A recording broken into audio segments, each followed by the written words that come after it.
When the decision was made to install solar panels on the roof, the family believed they were stepping into a quieter, more sustainable chapter of their lives. They imagined lower energy bills, a cooler attic in the summer, and a sense of pride in knowing they were reducing their carbon footprint. They never expected that the simple act of choosing renewable energy would become the spark that set their entire neighborhood on fire. Figuratively, of course, but with a heat just as intense. The installation took 2 days. By the end of the second afternoon, the rectangular panels gleamed across the shingles like a modern crown. The family stood in the yard admiring them, not knowing that across the street, behind a lace-curtained window, a pair of eyes narrowed in disapproval. Those eyes belonged to Margaret Langford, the HOA president, a woman who believed the neighborhood existed for her personal aesthetic pleasure, and whose sole hobby seemed to be policing the lives of everyone unfortunate enough to live within her jurisdiction. The first notice arrived before the solar company even finished packing up its ladders. The envelope was slid under the front door instead of placed in the mailbox, signaling that Margaret could not wait even a single day to deliver her judgment.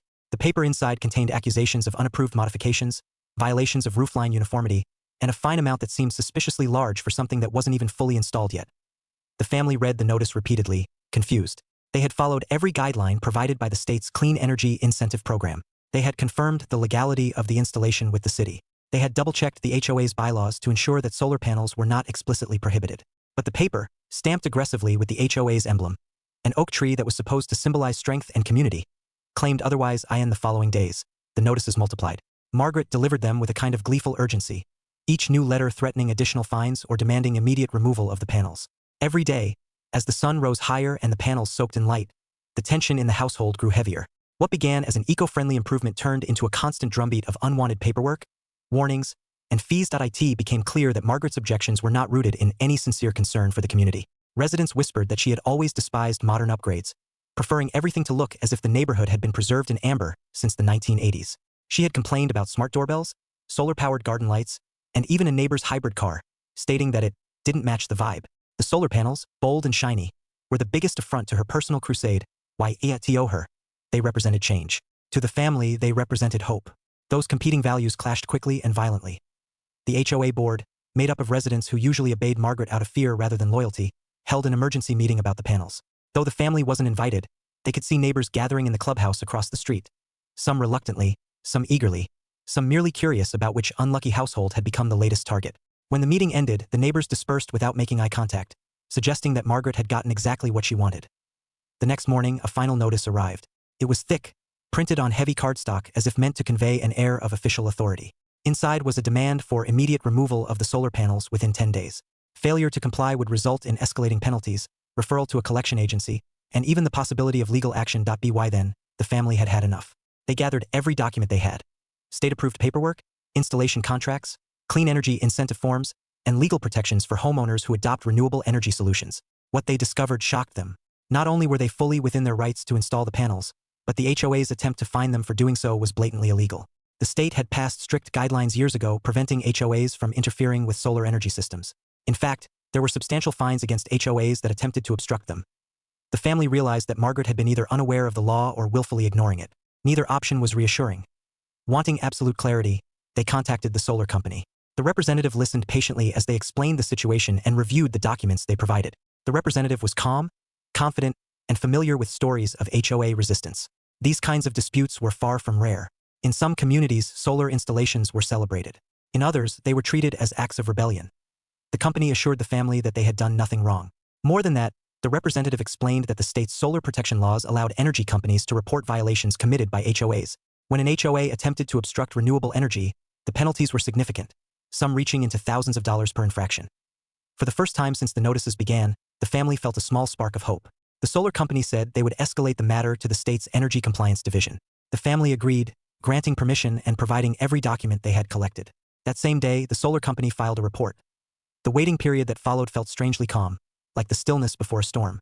Margaret continued sending notices, but the family stopped reacting to them. They simply filed each one away, tracking the growing pile like evidence in a case. Meanwhile, the panels performed beautifully. The family watched the energy output on their app with a kind of quiet satisfaction, seeing the sun convert into clean power despite the cloud of conflict hanging over their heads. The light felt different now. Not just warm, but righteous. 2 weeks later, the first letter arrived from the state. This time, the envelope was placed neatly in the mailbox by an actual postal worker. It bore the seal of the State Energy Commission, printed sharply in blue and gold. Inside was a formal acknowledgement of the complaint and a statement confirming that an investigation had been opened regarding the HOA's actions. This letter was not a warning. It was a promise. From that moment forward, the neighborhood's usual calm began to crack.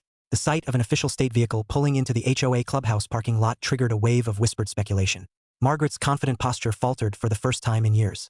She avoided the family entirely, no longer delivering notices by hand, perhaps realizing her actions might soon be examined under a far less forgiving lens. As the investigation deepened, the family sensed the shift. The power dynamic that had once been entirely in Margaret's hands was beginning to tilt. And with every passing day, the state's involvement became more evident.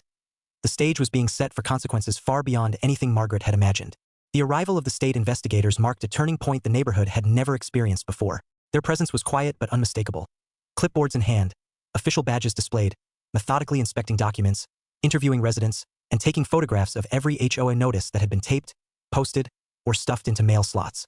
Their movements carried a gravity that overshadowed the usual hum of suburban life. Even the morning dog walkers paused, unsure whether to greet the suited officials or pretend not to notice the unfolding drama. First, Margaret attempted to maintain an air of superiority. She moved briskly between her house and the HOA clubhouse, clutching folders of handwritten notes and outdated rulebooks. Her expression was tight, her jaw set, her posture rigid. She greeted the investigators with overly formal paperwork, believing she could drown them in printed bylaws and self-appointed authority. But the investigators were not impressed by the weight of her binders or the volume of her papers. They asked for digital copies of HOA-approved architectural guidelines, official amendment records, and proof that any restrictive rules had been properly voted on by the community. Margaret provided none of that. She could not in truth. The HOA had been operating under a patchwork of outdated regulations, personal interpretations, and unwritten rules that Margaret liked to enforce based on her preferences rather than legality. The solar panel dispute simply brought all of these underlying issues to the surface. And now, under the scrutiny of the state, the cracks widened visibly. Word spread quickly among the residents. Conversations in driveways grew longer, quieter, and more honest. People who had once feared challenging the HOA began to share their experiences openly. Some had been fined for minor landscaping choices. Others had been accused of violating non-existent rules. Neighbors dug out old letters, old notices, and old frustrations that had been tucked away out of fear of retaliation. Within a week, the investigators had amassed a thick stack of evidence showing a pattern of improper enforcement, misinterpretation of state regulations, and, in the case of the solar panels, direct violation of protected homeowner rights. They did not confront Margaret immediately. Instead, they followed a process as methodical as the sunrise, collecting statements, verifying dates, and cross-checking everything with state laws. Meanwhile, the family observed the chaos from the periphery. The solar panels continued absorbing sunlight like nothing unusual was happening, quietly powering their home with pristine efficiency. Every evening, they checked their energy production app and marveled at how something so simple, so beneficial, could have triggered such an intense conflict. In the back of their minds, they knew that the energy company would eventually contact them with updates, but even they did not anticipate how quickly the situation would escalate. 3 weeks after the complaint was filed, a letter arrived from the state's Energy Compliance Division. Unlike the initial acknowledgement, this envelope was thicker, containing a detailed report outlining preliminary findings. The document stated clearly that the HOA had violated state law by attempting to obstruct a legally protected solar installation. It also listed the possible penalties, which ranged from mandatory training to significant financial fines for each notice issued in violation. The family read every page carefully. The report explained that the state protected homeowners' rights to install solar energy systems, and any attempt to interfere could cost the HOA thousands. The investigators had counted every notice Margaret delivered, including the ones she had slipped under the door by hand. Each one was a potential infraction. Each one carried weight. And each one brought the HOA closer to a fine far exceeding anything it had tried to impose on the family. As the investigators continued their inquiry, Margaret's composure began to slip. She stopped walking with her usual confidence and instead peeked nervously through her curtains whenever the investigators approached the clubhouse. The board members, usually eager to echo her decisions, started avoiding her entirely. They kept their distance, unwilling to be pulled into the gravity of her downfall. The first formal meeting between the investigators and the HOA board was held behind closed doors, but the aftermath was impossible to ignore. Residents reported seeing Margaret leave the clubhouse with a face drained of color, clutching a stack of papers as though they were eviction notices for her self-appointed authority. The board members followed behind her, whispering among themselves, their expressions a mixture of worry and disbelief. Within days, a new letter landed in every resident's mailbox. This time, it wasn't from Margaret. It carried the official HOA letterhead but was signed by the board's vice president. The letter informed the community that the HOA was under state review and that all enforcement actions, including fines, violation notices, and compliance demands, were suspended until further notice. For many homeowners, the letter brought relief. For Margaret, it was the beginning of a rapid unraveling. The state investigators escalated the situation further by requesting a complete financial report from the HOA. They wanted to see where fine money had gone, how it had been allocated, and whether due process had been followed in every case. The board scrambled to gather receipts, digital records, and bank statements, but their efforts were messy and inconsistent. Years of disorganized management became painfully clear as investigators combed through the HOA's finances. They discovered discrepancies, nothing criminal, but certainly negligent. Funds were misallocated, records were incomplete, and fines were collected without documented justification. This was more than a solar panel dispute now. It was a full administrative collapse. The family heard updates indirectly, whispered from neighbor to neighbor, pieced together like a puzzle with edges missing. Every whispered detail confirmed what they already suspected. Margaret's empire was crumbling under the weight of her own arrogance. One afternoon, the energy company contacted the family with a formal statement. The representative explained that the investigation had reached the stage where the state was preparing to issue penalties against the HOA. The representative delivered the news with professional neutrality, but there was an unmistakable undercurrent of satisfaction. According to the state's findings, the HOA had violated multiple provisions of the Solar Rights Act. The fines would be substantial. The family listened as the representative outlined the next steps. The state would finalize its enforcement actions within a week. Once issued, the HOA would be legally required to comply. Payment plans might be offered, but the fines were non-negotiable and could not be transferred to residents. The responsibility fell solely on the HOA board. That evening, as the sun dipped behind the roofs and cast long shadows across the neighborhood, the family felt a shift in the atmosphere. Not fear, not tension, but anticipation. Something irreversible was about to happen. Something that would reshape the balance of power in their community forever. Across the street, Margaret's house remained dark. Her curtains were drawn tight, her porch empty, her mailbox overflowing. She had always been a visible presence in the neighborhood, but now she seemed to be hiding from the very organization she once ruled with an iron grip. The family stood at their window, watching the last light reflect off their solar panels. Those panels, simple, rectangular slabs of technology, had triggered a chain reaction of accountability that no one in the community could have predicted. The investigation was nearly complete. The fines were imminent, and the HOA was on the brink of a reckoning. The final week of the investigation unfolded with a heavy, anticipatory quiet, a kind of silence that only arrives when something big is about to happen. Even the usual suburban rhythms seemed muted. Lawns remained untrimmed a little longer. Cars stayed parked instead of circling the cul-de-sac, and neighbors lingered behind closed blinds rather than gathering for casual small talk. Everyone was waiting. Everyone could feel the weight of the impending decision. On the morning the state's enforcement packet arrived, the sky was clear and the sun shone directly onto the family's solar panels as though highlighting their role in the unfolding drama. The letter came not as a single envelope but as a thick, official binder delivered by a courier who requested a signature. The binder was stamped with the seal of the State Energy Commission and contained the full findings of the investigation. A complete summary of every violation the HOA had committed. Even though the family had expected the outcome to favor them, the scale of the findings exceeded anything they could have imagined. The report outlined a detailed timeline. Every notice Margaret had issued, every attempt to enforce illegal restrictions, every instance where the HOA had acted outside its authority. The solar panel violations alone filled multiple pages. Each notice counted as a separate offense. The investigators had also included references to the stories shared by other homeowners during interviews, instances of unjust fines, inconsistent rule enforcement, and records that contradicted the HOA bylaws. The most striking section, however, was the financial assessment. The state declared that the HOA had violated key provisions of the Solar Rights Act and attempted to obstruct a protected energy installation. For each recorded infraction, the HOA would be fined. The total penalty, the sum of all violations combined, was staggering. The number was high enough to threaten the HOA's entire operating budget for the year. And perhaps even beyond that, it didn't take long for the news to reach the rest of the neighborhood. Word traveled faster than the printed copies the state required the HOA to distribute. Some residents learned through text messages from neighbors. Others heard it whispered between passing cars or saw the HOA board members pacing outside the clubhouse, clutching copies of the official binder. Panic was visible in every nervous gesture, every furrowed brow, every hurried conversation. For the first time in years, the community saw the HOA not as an untouchable authority but as a vulnerable organization suddenly exposed to the consequences of its own decisions. Board members who had previously backed Margaret without question now looked overwhelmed, as though they were finally seeing the reality of what had been happening under her leadership. The next turning point came 2 days later.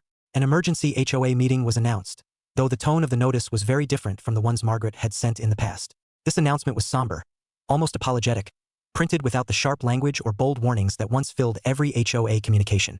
The meeting was set to take place at the clubhouse, the same place where countless residents had been reprimanded, fined, or intimidated over the years. When the meeting began, the atmosphere was tense but strangely hopeful. The room filled with homeowners who had stories, resentment, and long-held frustrations, all sitting shoulder to shoulder in folding chairs. The board members were present, but they looked subdued, no longer projecting the aura of authority they once clung to. Margaret was there too, seated stiffly in a corner. Her posture was defensive, her eyes fixed on the floor, her hands clenched in her lap. The force she had carried for years, the presence that once intimidated the entire neighborhood, seemed to have drained away, leaving only the shell of someone who had built their identity on control and lost everything the moment that control was challenged. The board read the state's findings aloud. Each violation echoed through the quiet room. The financial penalties were recited in measured, steady tones, the numbers dropping like heavy stones into the silence. When the final figure was spoken, several residents gasped. Others sat back in their chairs, stunned by the magnitude of the consequences. The board explained that the HOA had no choice but to comply. State law required immediate acknowledgement of the penalties, and a deadline for payment had already been set. The funds would have to come directly from the HOA's reserve account, and if the reserves were insufficient, special board contributions would be required. Contributions from the people who had voted for and enforced the illegal actions. Margaret's name was mentioned repeatedly in the report, not in a criminal context, but as the individual who had initiated, escalated, and persisted in the violations. Her insistence on enforcing outdated and personal rules had put the entire HOA in jeopardy. Notes in the binder even included recommendations for the HOA to undergo leadership restructuring and mandatory training on state laws. The board members exchanged glances but did not defend her. For the first time since she had seized control of the HOA, no one came to her rescue. The residents were then given the chance to speak. What followed was a wave of pent-up stories. Accounts of unnecessary fines, rude letters, intimidation, and misused authority. People who had remained silent out of fear finally felt safe enough to share.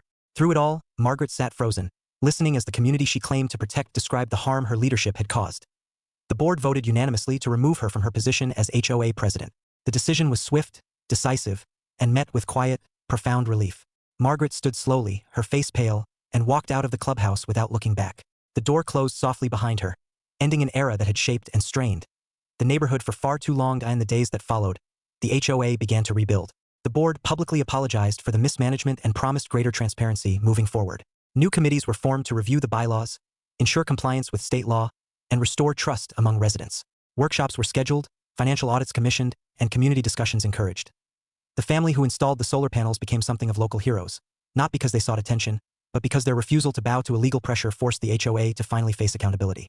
Neighbors who had once avoided eye contact now approached them with gratitude, sharing their own relief and support. Some even began exploring solar installations of their own, inspired not only by the benefits but by the victory that had just unfolded. As for the solar panels, they continued to operate flawlessly, converting every ray of sunlight into clean, reliable energy. They stood on the roof like symbols of progress, resilience, and a quiet defiance that had reshaped the entire community. The day the HOA paid the state fines, the family received a final letter, this one from the energy company. It stated that the case was officially closed, the penalties had been enforced, and the HOA was now on record as having violated the Solar Rights Act. The message included a polite note of appreciation for the family's patience and cooperation throughout the investigation. Later that evening, as the sun dipped below the horizon and the panels absorbed their last light of the day, the family stood outside and looked up at them. What had once been the source of constant stress had become a monument to their persistence. It was remarkable how something so ordinary, simple sheets of solar technology, could trigger a chain of events that exposed long-standing injustices and led an entire community toward a healthier, fairer future. The neighborhood would never be the same again.